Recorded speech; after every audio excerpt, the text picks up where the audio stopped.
How to make $1,000 a day using Facebook ads for Shopify dropshipping. Hi there, my name's Ricky Hayes. Welcome to today's video. So today I'm going to be this is a Miro board. You can do with it as you see fit. And I'm just finding this is easier. So you can see here, right? This is the last 30 days. Now this is an Australian brand towards professionals in schools. So that's why with this brand, it's taking a little bit of time and it doesn't scale as much because it's quite a unique product, but it's actually a very unsaturated space. That's part of the reason the margins are also so good too. But if you have a look here, right, the cost per results haven't been as good because I've been having a lot of stock issues. But you can see here, $3,500 spent, $20,000 back with a 5.68 ROAS, right? So highly profitable. And again, this is using the default Facebook ads tracking. I could use third-party one, but I think that if I was heavily scaling, I would use it. But for this, it's perfectly fine because I have good LTV. It works perfectly fine too. Into the Facebook Ads Manager and stuff, and sort of talk about it, right? So we're in the day and age of AI, Shopify, of AI, right? And like if you're not using AI to help you, right, you're gonna struggle, right? So you'll see a lot of it is focused very much on using AI to help me. You get 50 times the result as a marketer, dropshipper. It's fantastic. So use Facebook and Instagram sales channel. Use that on Shopify. Make sure you set that up. It's free, right? It's literally one of the recommended channels. It's like takes 5 minutes. Make sure that you set up the permissions properly in the business settings. So under your Facebook ads, make sure a lot of the time it'll set up your ad account, but you won't have permission. You'll be like, why can't I see it? Go into your business settings, add your ad account. Make sure your pixel is added to the asset of the ad account too, because you'll find once you go through the campaign settings, the pixel won't be there. And it's 99% of the time, it's something stupid like that, right? Once you have that the first time set up, you never have to do it again. Look at competitor ads. Now, I put foreplay.io. It's actually foreplay.co. I don't have it on this one, but I actually have using it for a few of my brands as we sort of speak. And I just sort of use this. If you want, I don't know if it has some special deal. No, it doesn't. Anyway, so you just sign up or whatever. I'm not going to push my affiliate link there. I don't really care. So you can use that as a fantastic tool to look at competitor ads. Costs $50 a month. I quite like it. Not the biggest, best thing in the world, but it does the job, and that's all I sort of need because you can spend thousands a month on these. And this tool does everything you need. You got a Chrome extension, you can copy ads, put it in there, make folders. That's really all you need, right? You want to have something quickly to look at, get the transcription of the ad, download the ad, and then basically copy it in many regards, right? I'll be honest, for a while there, I thought copying ads is a bad thing, but it's business, right? Like as long as you've got a good product in that, at the end of the day, everyone copies everyone, right? Or not copy, but models, right? I don't think you should copy 100% someone. I think you should model it. I don't think you should download an ad and just use that ad. I think you should use it as reference and then align it to your branding. I think that's really important, right? You want to use both image and video ads. You can use a number of tools. As I said, I use smarterugc.ai, which is my tool, but it's in early development, right? So I don't want to push that or anything and say sign up, but it's not public yet. The wait list, that'll be sort of in probably Q2 next year because it's a big project. I plan for it to be massive.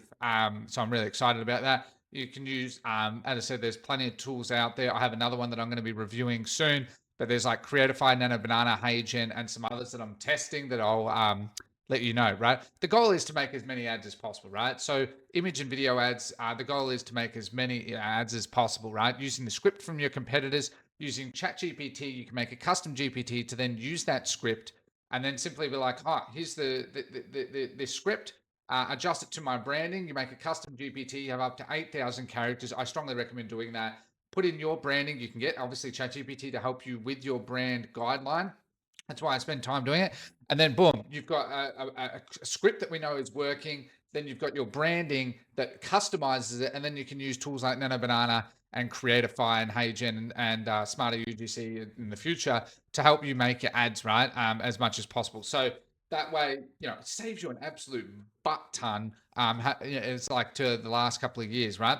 So make as many ads as possible. Make image ads too. Now, I haven't specifically found really good image ads image creation ones. I still do that a bit manually using Canva personally, but I'm always on the lookout. Like if I can automate that, the thing that I'm like looking forward to with my Smarter UGC, I actually want to, I'm already starting to see it, right? Is connect the ad account to it, and it will automatically with an AI agent manage your campaigns too, right? And then, so I think that'd be absolutely awesome because then I can make more brands and, train an AI agent to do that work, have my media buyer part time to then oversee it. Because I always think you need to have someone overlooking it. An AI agent or any AI should always have someone overseeing it. It's never perfect. So for the copy, I strongly recommend using a custom GPT in ChatGPT. So as I said, I just sort of said that before, and then you can use one like this, which is the Meta Ads Copy Wizard by, I don't know, Label Digital, never heard of them, whatever. But you can just use them, and it's absolutely perfect. It will suggest you copy and help you with all of that, and then you're pretty much good to go, right? So don't spend too much time on that. What you can do is you use your custom GPT to get the script, and then you can copy the script into this, and it will make you headline, primary text, headlines, and descriptions, and even suggest call to actions as well to help you as well. So it's just a little bit of copy and paste, but as a result, you save a butt ton of time and a butt ton of money instead of having to pay these expensive tools. Um, so I'm going to start getting into this. Make sure you do an Advantage Plus campaign, sales, purchase, standard bidding, right? There's bidding, there's ROAS bidding, there's cost cap. But in the beginning, you don't need it, right? Especially at 1K, even 1K a day, you do not need it. So the main thing you want to do is lock down the country or countries that you're marketing to. And if you're using, your other research tools to find that, like Callo Data, Accio, to say the least, a number of them out there, then you'll understand, what countries you want to market to. So obviously, just change it to that. That's the only thing I really do in that. I even leave the ages open. I used to do 25-44. And part of me, if I'm honest, wants to keep doing that. Like I'm just used to doing it, but because I'm getting a bit old. But is that the other part is like, no. Let Facebook do the legwork. Let it optimize. What I might do over time is I might duplicate that ad set, and if I'm really seeing some optimizations, I will do that. But otherwise, I try and leave the ad set as much as possible because you're doing broad targeting. You don't do any targeting. You let Facebook do the work, and that's why you want to do image and video, because sometimes videos don't show as well as images, and also why carousel is starting to make a big comeback because a number of different ad placements, carousel does a lot better. And because you're leaving it longer and just not touching it, you just want to put a lot of these different formats in there as well. And so using the AI enhancements, make sure you do that too, because that's why you want to have your catalog connected, because it's like what you do with Google, right? Where you have your ad, but then as well with the AI enhancements like your catalog, it uses like another 15-20% space. So as people scroll, again, that 15-20% adds a little bit of extra time for you to get them to stop and do that, right? Because you really want to focus on that. When you make the ads, you'll want to remix the ads, which I'll get to in a sec. So focus on the ads. Don't worry about the bidding strategies. Flexible ads is the ad type. So you have to run that as a sales campaign, but you run it as a flexible and you're sorted. Use the copy, as I just sort of said. The landing page, I use my tool, which is launching.ai, but that's again not released to the public, early development. And so I'm not releasing it yet, but there's other ones out there as well that you can go and check out. Especially as you scale, you want to build landing pages these days, right? Listicles are becoming bigger, but just really nice landing pages that are a lot more organic. Obviously I had, used Day Beautify and that for my product pages, but it isn't nowhere near as a theme is nowhere near ever as good as building a proper landing page using like one of these tools that's designed and integrated with Shopify. So what I'm building mine out to be is that you can sort of copy a page and it will sort of do a lot with the AI and then you customize, right? You should never just flat copy. You should always adjust it, again, as I sort of said, but it'll save you a lot of time. And that's what I want to do so that I can build more and more brands, right? At the moment, I'm building 4 brands. So time is strict and it takes a lot of time to do this stuff properly. So I really want to use AI as much as possible there, and you should be too. So as you see purchases, find the best combinations and make new flexible ads, right? You can have up to, I think it's 15 to 30 different ad creatives per flexible one. So you will hit that. But the thing is you can only have 50 ads per ad set. So that's a good thing with flexible is essentially just massively increasing the amount of ads. And because as that ad set keeps getting optimized, the ads will automatically just keep doing better and better anyway. So it's a fantastic thing. And you're using Facebook's AI machine learning to help you do more of the legwork, right? Between Facebook and Google, once you set it up and you have it running and getting sales, you should not touch it. You should be focused on optimizing your brand, conversion rates, email marketing, and so on and so forth. But anyway, that's for another topic. For remarketing, you want to do DPA ads. I've always been a big fan of DPA ads, dynamic product ads, for those who are wondering. Basically, you do it as 14-day VC, and you just say, hey, did you forget to buy your thing? I literally do that as the primary text, and I leave the headline as the product variable, and I launch it, right? Like, it is that simple. You use that, and I guarantee it will work, especially as you build out your brand. It is just money on autopilot. Like, this campaign here is the one that, as I said, the results aren't as good because of the stock issues. But or is it? Yeah, I think it is. Yeah. Anyway, and so that's just money on autopilot, right? That just as remarketing, because sometimes VC remarketing doesn't work, but DPA ads, as you build up a number of SKUs, just absolutely fucking destroys it, right? For VC though, you want to put 10% minus 180-day purchase. You will build a more delicate funnel as you scale, right? So as you scale, you'll have more view content, add to carts. You just keep building your remarketing funnel, and you'll know how to do your remarketing, and that there's plenty of videos and that on out there. But at the beginning, you just want to start that, because VC 30 days minus that will get you to $1,000 a day quite comfortably, because you'll still be mainly spending most of your money on cold traffic ads. But that's why you always want to add that in as well. Spend no more than 20%. So if it's doing really well, up to 20%. If it's doing okay, 10%, right? So if you're spending up $500 a day, $100 a day max would be in addition. So you're spending $600 a day, which would be remarketing, because remarketing, the results are usually, statistically speaking, much better than cold traffic. Funnily enough, my cold traffic's doing better than my remarketing right now. But sometimes that happens. And I'm going to get into it, but like, as I said, like a few other points that I always say in my videos is, I do this all the time, right? Because I run multiple ad accounts across multiple business managers, I'm very paranoid, right? About I have had ad accounts suspended, and I've had compromised ones where it's cost me literally tens of thousands of dollars. Not even joking. And so I use Airwallet's virtual cards. I'm not logged in, of course, it logged me out. But there's a number out there, but I like, traditional banks don't have virtual cards, most of them, which I think is absolutely stupid. Airwallex isn't a bank; it's a financial provider that integrates with various banks and allows you to do, transfers, billing, spending, have physical cards, so you can have physical cards. But as I said, I love the virtual cards, right? And so I just wanted to add that in.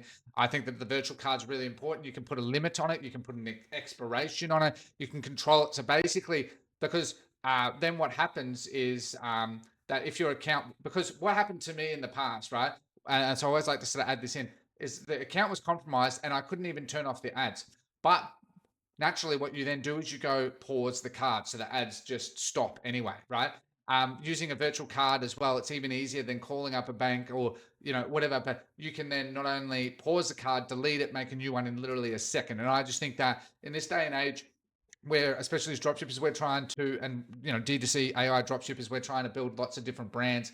Having that security, but also flexibility. Physical cards, once you remove it, you have to wait another 2 weeks to get another card, depending on your location. Whereas a virtual one, it's like, boom, there you go. I'm up and running, business. I want to keep being competitive, scale, right? So I always add that in. I think that is really important. As I said, Airwallex is an amazing service. This is a demo thing that they have set up. You can try a demo thing, see if you like it, whatever. And then, as I said, for conversion tracking, as you scale to probably 1,500 to 2K at least a day via ads, you want to look at tools like WeTrack. I'm actually planning to build one as well, because I just think that it's the future. I'm building a lot of Ecom Brands, and the tools, I want to build a lot of tools that support me, one, to save me money, but also two, that I can then, I just think are hugely valuable, because conversion tracking is going to become so important. Make sure, I didn't add this in as well, make sure you check your pixel under your settings, and make sure your pixel is as optimized as fucking hell, right? Like, just like make sure you're checking everything, because these days, when you're running this type of strategy where you're running less campaigns and letting Facebook do the work, that having the analytics is so important, right? Like having accurate analytics. Like one of my Ecom Brands, I've just noticed my Google Ads analytics is fucked up. So I'm going to have to fix that, and it pisses me off. Whereas I want to have something like this where conversion tracking, boom, set it up, away I go. We don't want to think of conversion tracking doing. We want to think of ROAS. We want to think of conversions. We want to think of scalability. So having one of these types of apps like WeTrack, I'm not affiliated with them. I just think they're a cool tool. And as I said, I'm going to build one of my own anyway. Helps with 20 to 40% accuracy, right? From what I have generally seen, which is absolutely massive, right? So many brands, this is probably, if because this is using the Facebook integration, this is probably like 25 grand, right? And if I knew that was 25 grand and this is actually 5 ROAS, I'd be like, boom, boom, boom. I want to scale even further, right? So it just makes your decision making, and that's why these are so important, right? Especially for an e-commerce brand. Okay.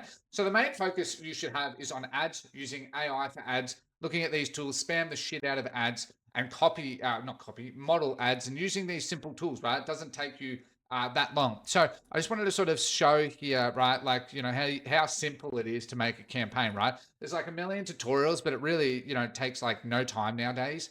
I really just think that, you don't even need to give it a campaign name structure all that much now, because you're making less campaigns. In the past, it used to be really important to make a lot of different campaign templates and ad set and that, because you make so many and you get lost, right? But now it's the opposite. It's like, you make so few, you make the ad account, set it up, walk away, money, money, money, money, money, money, money, money, money. And I love money, right? So I'm just going to call this Ricky Hayes test.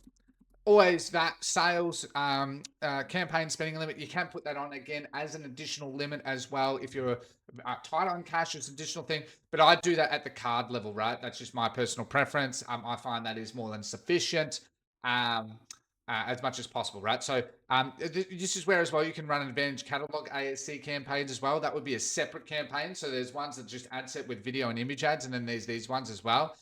So you can run those, but you can actually, with a lot of the AI enhancements, just integrate your catalog with your video and image ad anyway. So test it out, right? Like if you've got a number of SKUs, these work well. If you've got like a one product store, this won't work well. So if at least 10 SKUs, I think is this type of one from what I observed as well. Daily budget, $25, about daily budget. Highest volume is the bidding strategy. You can use bid cap long term or cost per result. Again, this is where what you would do is this is where you would duplicate the ad set, making no changes, but other than this, right? ROAS is something that I still have not yet tested, but that's something that I plan to test as well. A/B test, I don't do that. Audience definitions, once you get data, do that, where you would do engaged audience would be people that have like added to cart, view content, initiate checkout. Existing customers is obvious, just purchases. Those are just custom audiences you add there. It just adds a little bit more optimization to it. Special ad categories you don't need to worry about at all. I'm really thirsty. Again, blah, blah, blah, blah, blah. Website.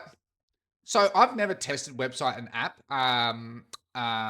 So those are one of the things that I will test. I think that it seems that Facebook is pushing more for it. These are more traditional, whereas I think that we're going to see more and more website and app, but you have to do more work. So I haven't tested that, so I cannot attest to that. So I just stick to website. You got your pixel, you choose your event.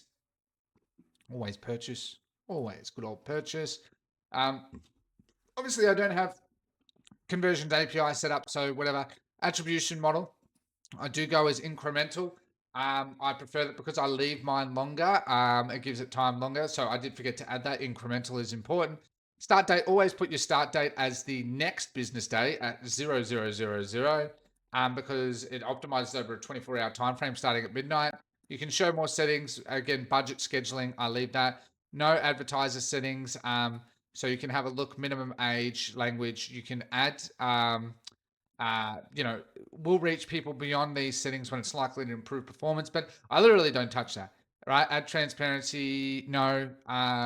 Placements, I leave open and we're done, right? That's it, okay? And then the ad is you make sure you set up your Facebook, Instagram, and Threads. Threads isn't that important, but it takes like 5 seconds. Why not set it up? And then basically you set up as flexible, right? So this is where you can add lots of different videos. In the past, you could add, just one, but now you can add multiple. And then you put your primary text, description, headline, and so on and so forth, URL. Display link doesn't make much difference if you optimize that. You can obviously, but shop now as your call to action, and you make sure your website events is on, right? So that's pretty much it. Of how to start that going. Partnership ads, I have videos on that. You can go check that out, but that's for another discussion. That's pretty much how you do it, right? This is a test ad account, so hence why it comes up with that. But that's pretty much it, right? That's how you get to 1K a day. There is obviously more to that between the I always say to people, do Google ads, optimize your store. There's email marketing, there's SMS to banner cart recovery. There's a lot of different elements that also contribute. But if we're just talking about Facebook and what you sort of need to know there, you can see the CTR is good, CPC is good as well. And a lot of this is just using various AI related tools to help me with that. So I hope this has been helpful. If this has been helpful, please support the channel by like, sharing, subscribing. Otherwise, thank you for your time. Have a lovely day. Take care and goodbye.